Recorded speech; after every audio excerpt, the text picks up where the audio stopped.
Hey, what is a hello fellow theme park enthusiast? I forget my intro here. And fellow Mouseketeers. And fellow Mouseketeers. Yes, we have not done this in quite a while, man. Kind of let everything just fall by the wayside here. Well, and the world ended. I know, right? I'm feeling a little bit on the guilty side for this. I'm thinking I may be partly to blame for us not live streaming on my channel here on this one. I could be just a little bit. Maybe just a teeny bit. Yeah.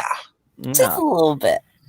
But there is a lot to talk about. Of course, we haven't been to the parks, Professor and I, in quite a while. We are non-essential. And so, yeah, I worked out at the theater, and Professor works out at an undisclosed location where he turns lost children into meat. No, that's not what I do. Well, you said you dealt with kids, so I just figured that was it. That's not the kind of dealing with children that I do. No. Yeah, so I figure, what the heck? We got some stories to talk about. There's an article we're going to get to where someone says that Lilo and Stitch is the worst Disney movie of all time, and I want to read this, and I want to see how much, like, okay, do they have a point? Do they not have a point? Or is this just the rantings of a mad person? Go on, him. Pretty sure it's the last one. Pretty sure it's the now. I also, and as I normally do, I gave the link to a young lady I work with. Her name's Dinah, but you know, she's always welcome to jump in. She said she was a little nervous because obviously we know each other, and it'd be like, but if you're there, Dinah, and you're listening, jump right on in and join it. I'm always nervous on this thing. I have no idea. Pixel, he's a crazy guy. I know. Well, he turns children into meat. Of course, he's a crazy guy. It's just something that you have to go along with, I guess, just to understand who he is. I thought he was the troll from Ernest Scared Stupid. There you go. With milk. Something that's going on. Of course, not a lot of park news other than nothing. It's empty. But just to let everybody know, if you're wondering, yeah, you know what? Stuff still goes on out there. They're still taking care of the animals at Animal Kingdom. They're still hoarding the culture. They're still making sure that the buildings are painted and looking good and so forth and so on. No construction, though, which I think is BS. I do. I'm sorry. Yeah. Do you ever see construction workers in big groups? No, they're off on their thing, doing their job. Get to work. I want to ride that Tron roller coaster, but that just may be me. You said, huh? What do you have to say about that? I said, yeah. Oh, it's kind of true. I mean, they might as well keep construction going. Are you kidding me? If I was Disney, I would have gone the other way. I'm like, okay, from here on in, we're 24 hours. Let's get this shit going. Oh, wrong. Oh, sorry about the cursing. Wow, you're that rusty, man. I know, right? You said a bad word. I know. I owe $1 to the tip jar. But it's kind of funny that that's the one thing that's not going on, and it would be so helpful if it was. You know, all that, the road construction, get it done now. You know, I don't want to see a crane when I go to Disney, yet for the last 4 years, that's what we've been seeing. It's ridiculous. Well, they do fly down from Wisconsin, those sandhill cranes. Oh, we actually have all sorts of cranes in our yard. Gail, speaking of meat, likes the taste of crane meat. They're easy to kill too. You just bring bread in and what? Oh yeah, Disney Channel. All right, so remember where you are. Right. The most happiest place on earth. So what I think is funny is on my Disney Channel, I just got chastised by my wife for my sick sense of humor. So yeah, one of the things that actually is going on is the changing of the guard as far as CEO is considered. We had the Bob Chapek take over for Bob Iger, and then just recently it was like, nope, psych, I'm back, guys, and Bob Iger comes back. Oh, that's because it's all going to hell. Yeah, Suffering.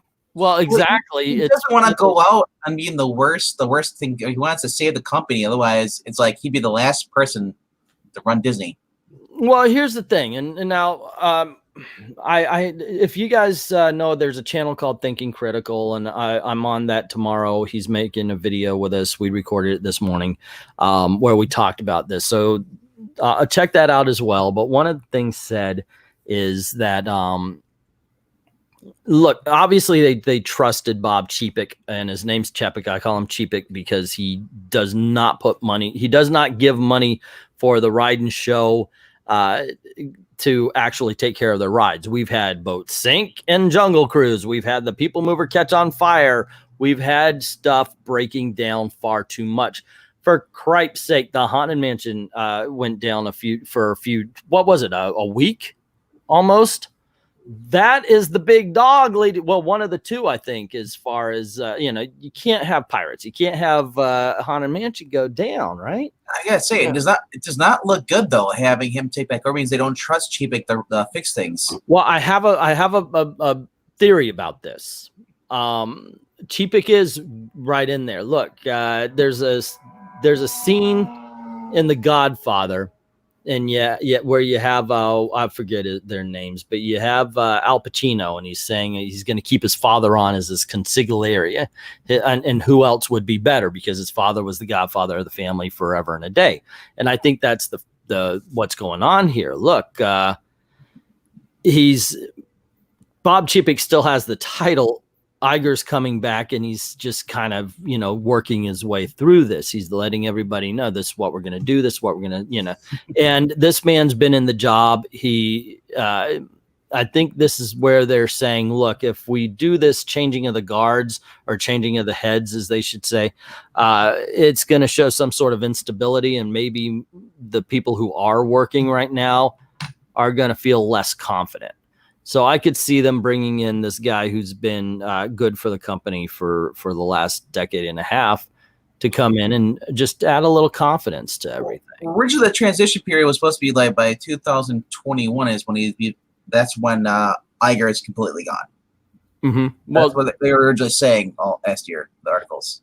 Yeah, and there you go. So at least at the very least, with what they had planned, it would be a year anyway. So this is just him stepping up, going, look, this is a crisis situation.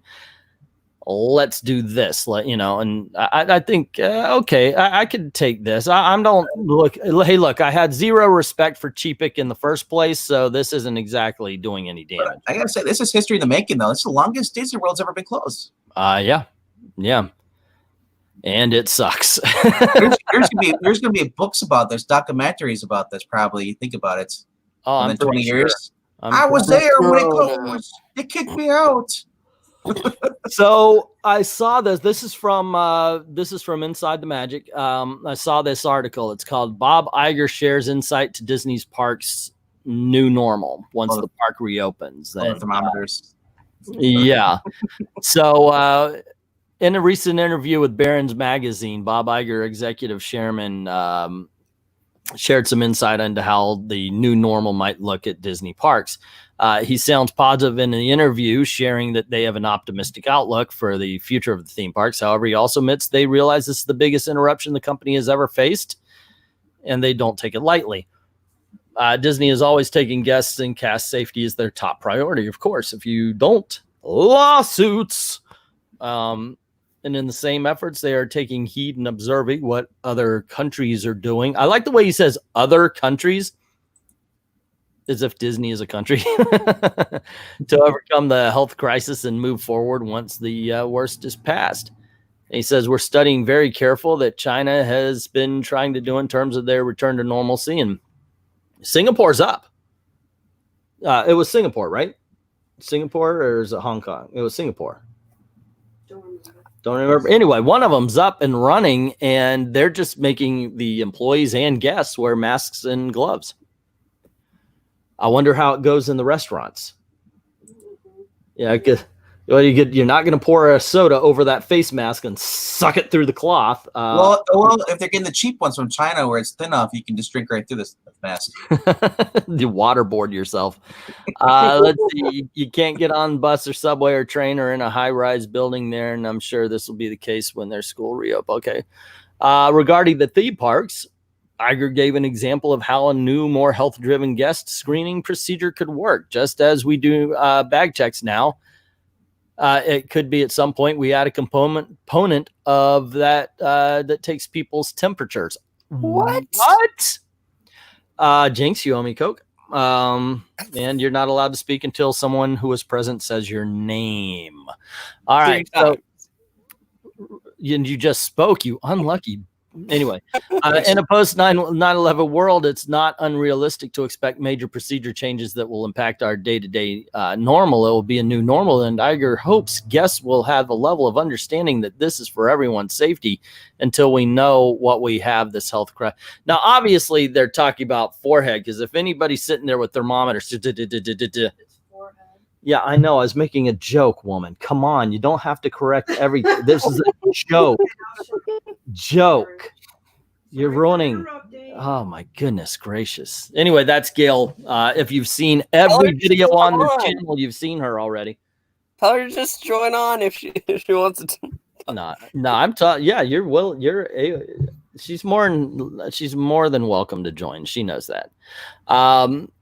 I don't know. It's just one more thing. Now, one of the things I loved about the bag check is I never got checked. I don't carry a bag. It's just let me walk through. It's bullcrap anyway. You mean they don't check your fanny pack? Everybody, what happened to me at the airport? You really want me to say that? You really want me to tell that? On the Disney stream, thank you. Yeah, not on the Disney stream. Oh. Gail got pulled aside at the airport. Let's see. So we've asked ourselves the question, let's prepare for a world where our customers demand that we scrutinize everybody. I am not demanding that. Okay, I'm one of the customers. I pay for my pass. I go there a lot. I'm at the restaurants. I'm not asking you to scrutinize everybody. As a matter of fact, I'm asking for us to not go nuts. Look, yeah, wear the gloves, wear the mask, take it seriously. Just don't panic about it. Don't be stupid about it.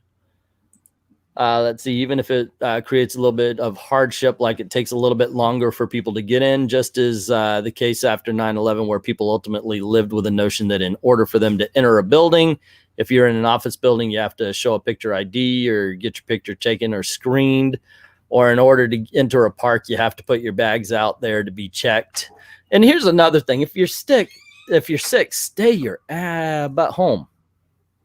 Simple as that. I'm sorry. Oh, we planned this trip forever and now I've got the flu. Do you want to go? Yeah, no.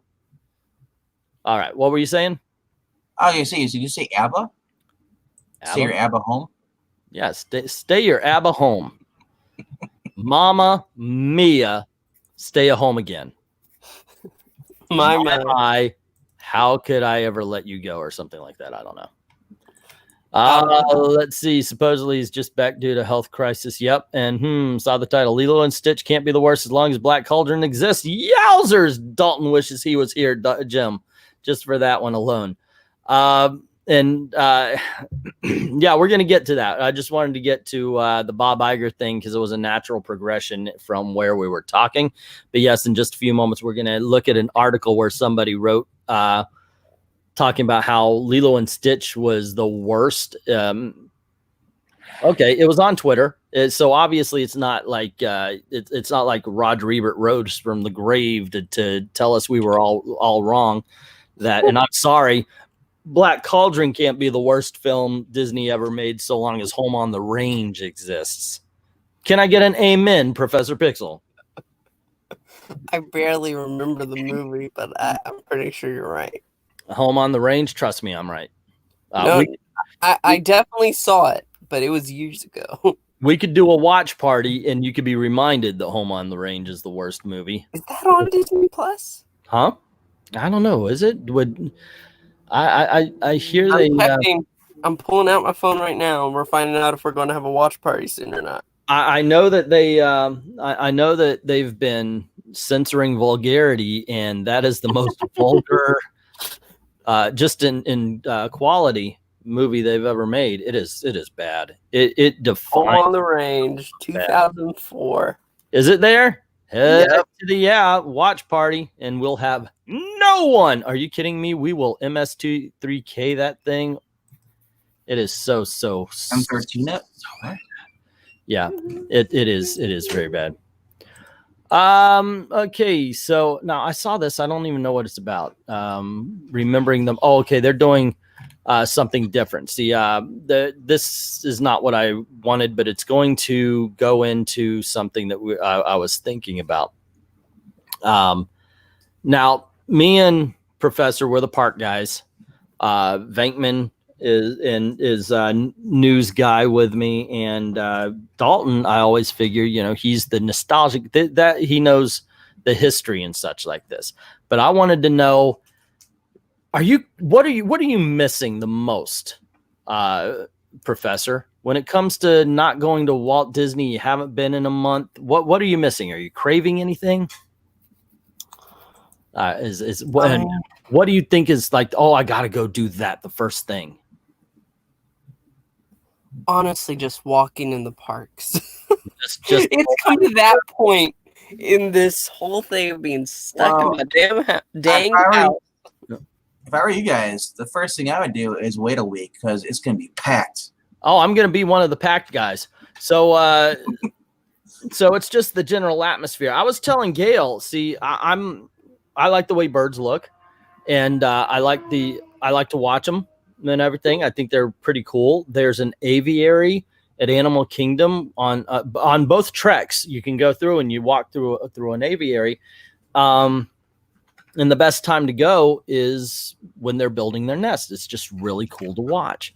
And of course, you get to see all the baby birds and everything. And so it's really cute. It's really cool. Birds dive bombing you. And yes, I on one of my hats, I have Disney pins.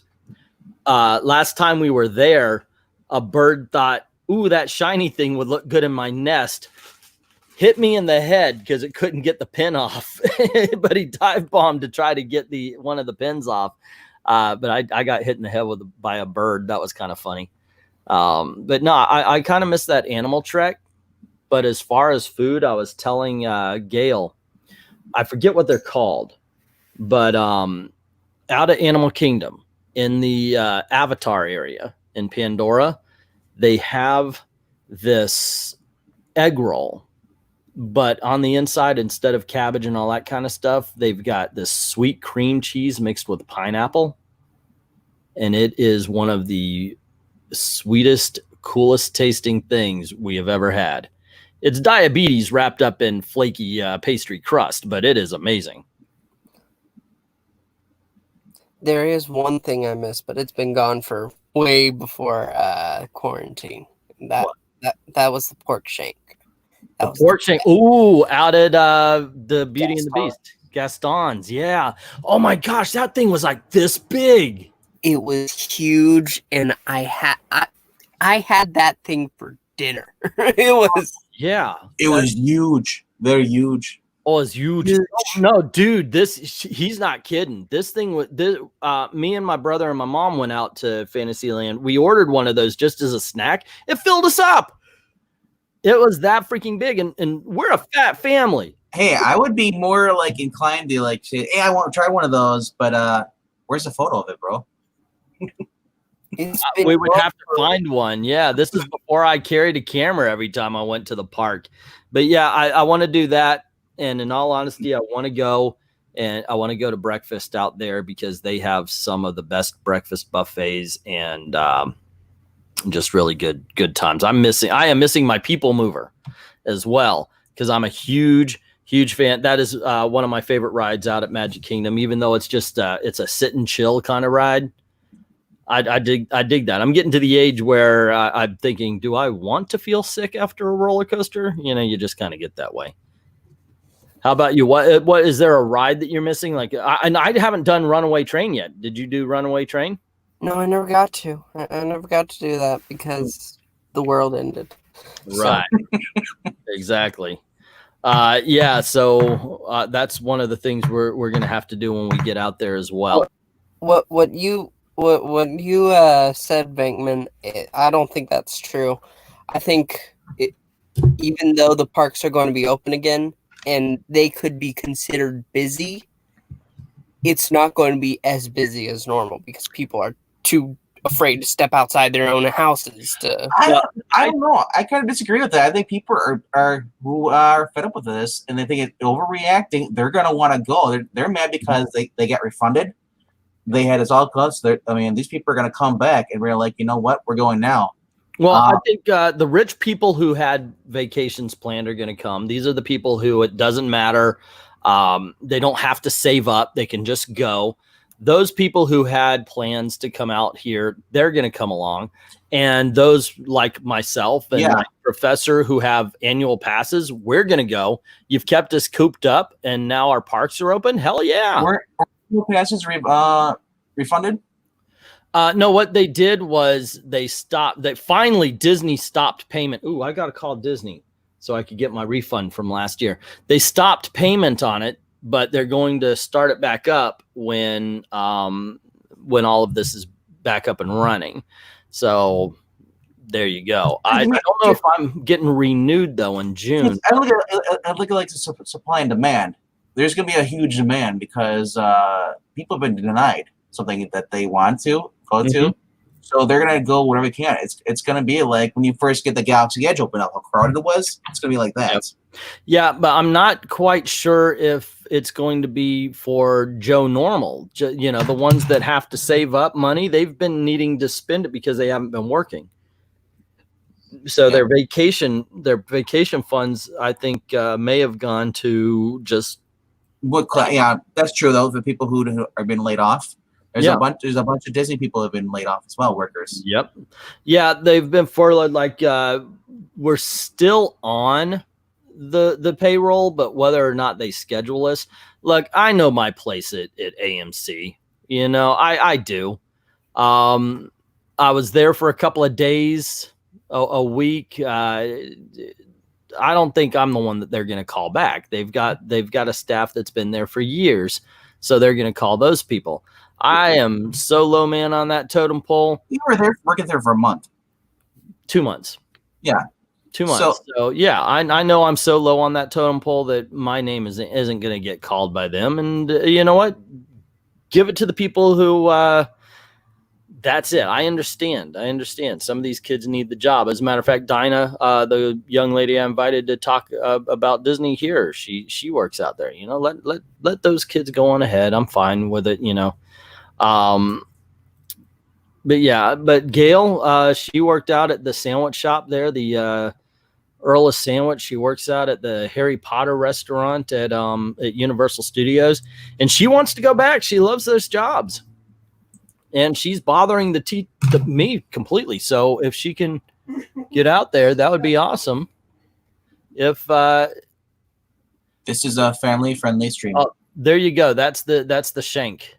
That's the pork shank you get. Oh, that's basically what I get. I go to Bristol Renaissance Fair. I get the giant turkey leg. Yeah, Oh, it is good. It's better than any turkey leg. Oh, but, I don't know. Turkey legs are pretty good, bro. I love a good turkey leg. I got a nice 40 ounce, and then I got a turkey leg in both hands. Yeah, the turkey legs are sold down here too. We get those quite a bit. Yeah. And you get a huzzah every time you buy something. Huzzah! At the Renaissance Fair. Yeah, they don't do that here. But yeah, I've had so many turkey legs. I'm done. I'm good. It's just one of those things now. Yep. You guys enjoy those turkey legs. I'm gonna go get something real. Dude, when I grab those things, the turkey legs, I feel like I'm one of those old caveman. A giant piece of meat. Yeah, I always think it's like Henry VIII. You always see him with the big turkey leg and the beer or the wine that goes into the beard because for some reason people in the Middle Ages couldn't drink without. I'm more like Fred Flintstone, man. I got the giant dinosaur leg. Do you knocking over your car? Yeah. Yeah, it's something. There's a lot I'm missing. We're gonna. I want to do a video, as a matter of fact, and Professor Pixel, hopefully you'll join where we talk about the rides, and I would love to rank and rate them and such like that, because I want to do a few more live streams and videos and such on this channel. So anyway, with all that aside and talking about all the goodness and the good things of the past, one of the films I've always enjoyed is Lilo and Stitch. It's actually a film that's grown on me. I mean, I kind of liked it when it first came out, but I've grown to love it over the years. I like the animation. I like the music to it. I like the story. I think it, falls apart in the action at the end, but overall, it's a very entertaining film. So somebody wrote this article here. Excuse me. So when Lilo wishes for somebody to arrive to fix all of her problems again, somebody who would reinforce the behaviors that she likes, regardless of how bad those behaviors are for everyone around her, well, she gets what she asked for. She gets Stitch. Now, Stitch is a monster. Stitch is and should be the physical manifestation of Lilo's bitterness, self-indulgence, and tendency to lash out at anything that's set against her. Of course, she'd like this little beast, and the movie portrays him as a little beast, sort of. He should be even more of a monster than the movie claims. It is not Stitch's narrative role in this kind of story to be sympathetic. He needs to be the ultimate result of allowing your kid to become a little monster. Nanny continues to indulge Lilo when she should be putting her foot down, and the result is that the household invites in the worst kind of monster there is, one that everyone in the house created together. So, okay. Go on ahead. Okay, well, first, did you say Nanny? Yeah, that's what it's Nanny. Nani? Yeah. Nani? You're fired. But second, you're right. Did you mean to share the screen while you're reading through? Am I not sharing it? No, because I hate it when the pork shank. Oh yeah, I'm on yours, aren't I? Well, the pork shank's gone. Okay, here we go. My bad. Okay, so where the story should go from here is that Lilo and Stitch have a grand old time together, wreaking further havoc on Nanny's life and the lives of everyone around them, until finally the havoc actually affects Lilo's life and she cannot avoid the repercussions. Her indulgence in allowing... so I guess in saying that this is the worst movie, they decided to write what it should have been. So her only remaining option would be to abandon Stitch and get rid of the monster. Only at this point would Stitch also start to realize that he's done this to himself. Things should then get bad in the plot from here. As is commonly said, acknowledging the problem is only the first step to fixing it. Lilo and Nani are left in pretty much a broken home where Nani has no idea what to do. What they're describing is a horror film. Yeah. That's what it sounds like. They're describing a horror film. And this is something I've always noticed. Some people don't realize they were once children. Kids can take a lot. Kids could even take a horror movie. Of course, you don't want to make it too bad, but we had Something Wicked This Way Comes when we were kids, or Return to Oz or something along those lines, but they could handle that. But see, the same, I think the same message was given, except Lilo and Stitch kind of grew together. It wasn't Stitch who taught Lilo or Lilo who taught Stitch or anything like that. They actually grew together to realize that it was family that was most important. Stitch made her realize that, by caring for him, she also learned to accept the fact that her sister loved her. But that's just my take on it. What do you think, Prof? I think this person just thinks that Lilo's a little brat, which is not completely the situation. Sure, she has bratty moments. That even remains in the series. She can have bratty moments. But this is a kid who is, one, weird. And she goes through a lot. Her parents are dead. She's being raised by her big sister, who's also having a hard time because their parents are dead and she's trying to raise a little girl on her own. It's like they completely don't understand the character. Yeah, yeah. So this is where it comes from, by the way. It's incredible to see people claim that the story is an accurate representation of Hawaii when it was written by two dudes who were born and raised in Quebec, Canada, and Colorado, USA, who didn't even have enough confidence in their own story to make commercials that didn't feature four of the most successful of Disney's previous movies. Look, they didn't have that. They don't do that. The people who write the movie have no say in how it's marketed. Just saying. If you want to see real cringe, check out the full documentary on the movie. One of the most telling moments was the writers pitching their commercial ideas to the original. Okay, maybe they did pitch it. The original story is described by the writer Chris Sanders as his failed children's book plot written over 14 years earlier. The original setting was in Kansas, in rural middle America, and centered around a crash-landed alien ostracized on Earth, eventually being welcomed into society by a kid. After a while, Chris decided to set it in Hawaii because he happened to be looking at a map of the islands while working out the story progression. Okay, so what's the problem? I'm sorry, but this is one of those things where, once again, I'm going to remind you that you're a kid. When you're a kid, it's cool to hear that Christopher Columbus discovered America. He set sail across the ocean blue in 1490, that kind of thing. It's fine.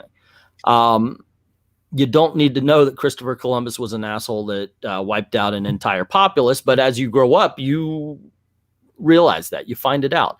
What Lilo and Stitch at the very basic level can do is get kids interested. Yeah. It's just weird. People forget that they were children. Let's see. While the making fun of tourists thing is accurate for pretty much every place that enjoys a robust tourism industry, no, not at all. No, we love when all of the Brazilian groups come on over to Disney and cheerlead through an entire show while everybody else is trying to enjoy it. I think they're talking about like American tourists. Right. We can't go the other way. Is that what we're talking about? Because that's what we're saying to say about those Brazilian tour groups. We have to do an entire freaking live stream called Brazilian Tour Groups. I thought it was more funny that I had to approve Trustie's comments. Oh wait, what? I had to approve his comment because Stupid Head is apparently censored. Stupid Head. God. That's funny. It's Lilo and Stitch is a good movie, by the way, and I do enjoy that. But yeah, here's the thing. I can't argue saying it's bad or saying it's good because I never watched it. What? Watch party. So I was more into other cartoons back in the early 2000s, man. One thing I do have to say, and I will say this because I brought up the Brazilian tour groups. We occasionally we get these college kids from different countries, and we got some from Brazil, and they were talking about, oh, what is the worst thing? And I said, Brazilian tour groups, and they were like, no, we're good. Brazilian people are nice. I said, no, you're nice.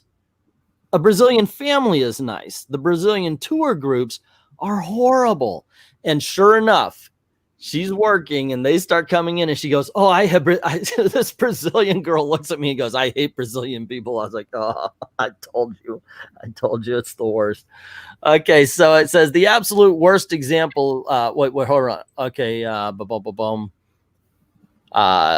a mainlander might think native would act like. Overall, the movie had little more than this veneer of understanding of Hawaiian culture layered over a poorly executed outsider turned good plot. The absolute worst example of this was using Myrtle as a bully figure. The 1970s were the peak of the Kill Hoyle Day tradition in Hawaiian schools, something you won't find in any textbook, but any true Hawaiian knows about. You'll also find a lot of non-natives that claim Kill Hoyle. What are we talking about? I don't know. I started paying attention about 2 minutes ago. My mom had the broken arms and black eyes to prove it. Okay. She was 2-time state champion paddler for the Outrigger Canoe Club and Apanahu School at the. Oh, Okay. a ginger Heil girl would. Oh, okay. I guess that is there. The Myrtle. Myrtle's the redhead girl who bullied Lilo. So what they're saying is as a ginger, she would be the one that was getting bullied. So this person is mad because they had the bullying go the wrong way. Well, that redheaded little bitch. I don't know. You've never been down certain parts of Kentucky and stuff. Like you watch Justified, there were some bullying gingers. That's what it sounds like. She's like, oh my gosh, that redheaded little. She should have gotten her god dang ginger man. Now I don't know what I'm talking about. And this movie came out. Huh? If it hit its peak in the 70s, it came out in 2004. So I mean, that's like 2002 is when it's years. Yeah. So to see her picking on a local girl is about as ridiculous as a mouse taking down a cat. Funny gag for the general public, insultingly deaf for anybody. Yeah, I'm sorry, but I guess the little redheaded kid did deserve to get her teeth knocked in. Dang her for having red hair. The deleted scene where Lilo fakes a tsunami warning to freak out tourists and then justifies it because white people bad is pretty disgusting take, and one of the best examples of projecting perceived 1970s culture by the writers. Now, how can you claim that the writers have no idea about Hawaiian culture and then say they were taking 1970s culture? Yeah, no, that's because they're white. White people bad. Well, yeah, you have no idea one about us. just like this movie so much that they're willing to go to any efforts. I guess so. I gotta say, it's the same people who love Captain Marvel. They're willing to bend the reality to make it sound like a good movie. That just seems weird. Maybe I'm misunderstanding her, but that's what it's going on. Like, why you don't know our culture yet? You did really good research in the 1970s Hawaiian culture, other than the fact that you should have had that little redheaded girl burned at the stake. Charlie Brown would have been so mad. The only people who would find that scene amusing are the ones who perpetuate the hatred and violence that still plagues parts of the island, of which one incident involving the gang rape of a Finnish tourist eventually led to the debate of criminal rape laws across. Okay. Hey, look, yeah, we don't have that anymore except for the gang rape. Yeah, that just got us demonetized. Yeah, I saw that first and I was like, is he gonna read that part? Yes, he is. While the U.S. was going through its civil rights movement from 1954 to about 1970, Hawaii was a world away. The island demographics were completely different from the continental U.S., but it's clear that the writers were approaching all of their tourist jokes from a completely Canadian mainland perspective rather than taking into account Hawaiian perspective. Let's see. If I really wanted to nitpick, you mean you haven't been? Seriously? I could also mention one of Chris Sanders' board suggestions being an air conditioning adjustment battle between Nani and Stitch, since no poor family in Hawaii would have owned an air conditioner back then, let alone bothered to use it. Yes, because people in tropical climates never have air conditioning. Actually, sometimes that's true. Or I could harp on what? It is true. Like over in the Philippines. Oh, VENKMAN, an air conditioner is like a heater, but it pumps out cold air. That's the thing I use for only half the year. Okay. Yeah. Actually, I take back 3 months. I use it. Oh my gosh, I use my air conditioner year round. It'll be like, it will be in December or January. It'll be like, Dan, gotta turn this thing on. From basically from like beginning of June to like through August. Yeah. Or I could harp on the tsunami airplane scene, not because of 9/11, but the fact that tsunami had killed 61 people on the Big Island in 1960. Therefore, tsunamis shall never be mentioned again. Or the back and forth fight between Stitch and Jumba, having Stitch jokingly say Merry Christmas instead of Mili Kalikamaka. It's the Hawaii way. An alien should know that. If you're this person, Merry Christmas instead of Mili Kalikamaka? Yeah, Are we mad at that now?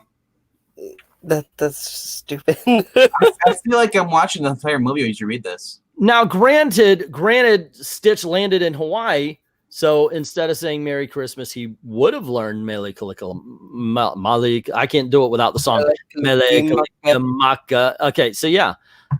There's a little bit of stereotype. I can't say Mele Kalikimaka without the song. I don't know. I've never been to Hawaii, but do you really think they just automatically say Mele Kalikimaka before?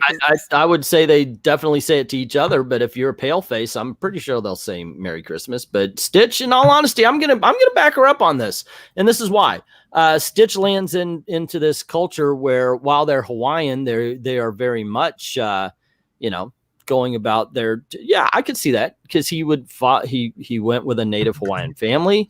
They would have been speaking whatever it is they speak. So if they walk around speaking perfectly good regular Joe America mainland English, and then all of a sudden just pop out with Merry Christmas rather than a Merry Christmas, then of course. So yeah, I'll back him up on this one. My question is, why did he go to Hawaii? Why did he go with the white family? Why did it have to be someone who is my minority? No, it was a crash. I know. Yeah. But that's what the lady said. This was supposed to be in Kansas, and now you're in Hawaii. Yeah, you know what? And if he did that, it would have been, well, there's another movie without a person of color. Actually, they wouldn't have, because 2002 they didn't care about that. Yeah, people weren't as lame as they are now. That's why she's talking about a movie from 2002. I guess so. While some of this stuff is just tiny lame jabs, yep, it was lame. I could absolutely forgive in most cases when you combine it with the irreverent. We had a vacation in Hawaii, and now we understand the culture attitudes these writers took with a failed children's book plot thrown haphazardly into a setting they had no respect for, but absolutely fetishized it. Sours the already poorly told story even more. Slap. About the only thing they really did their homework on was the hula, and the fact that Elvis was hugely popular, and so for that, I will give them some credit.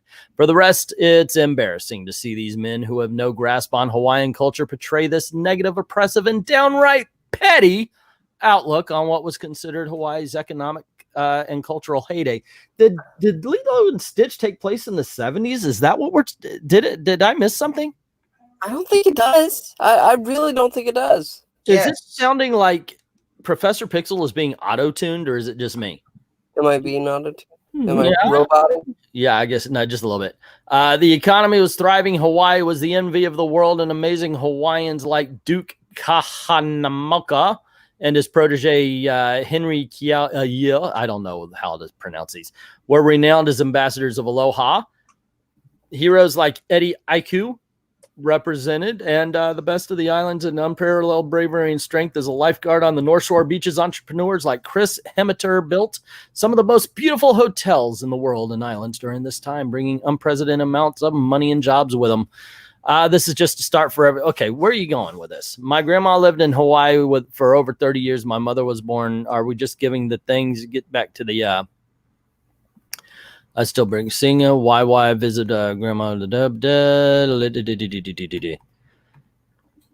Let's see. You don't have Belle being a snarky. What are we getting to? By mediocre pseudo. Okay, here we go. We're finally back to the movie. This is precisely what Dean DuBois and Chris Sanders were all too happy to do with their insultingly poor depiction of an average ill-mannered child and her beleaguered sibling having to be saved by a mediocre pseudo monster. They weren't saved by Stitch.